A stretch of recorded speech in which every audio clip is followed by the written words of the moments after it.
চট্টগ্রামের রাউজানের সাবেক সংসদ সদস্য ফজলে করিমকে আরও 4টি মামলায় গ্রেফতার দেখানো হয়েছে। চট্টগ্রামের চিফ জুডিশিয়াল আদালতের বিচারক মোহাম্মদ শহীদুল ইসলাম আদালতে শুনানি শেষে অপহরণ, নির্যাতন এবং রাউজানে বিভিন্ন ধর্মীয় প্রতিষ্ঠান ভাঙচুর সহ 4টি মামলায় গ্রেফতার দেখানোর আদেশ দেন। এর আগে কড়া নিরাপত্তার মধ্য দিয়ে রাউজানের সাবেক সংসদ সদস্য ফজলে করিমকে আদালতে নেওয়া হয়।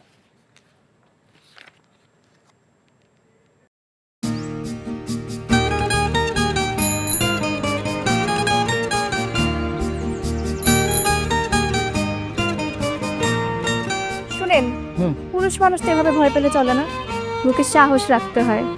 যা বলবেন সোজা সাপটা বলবেন।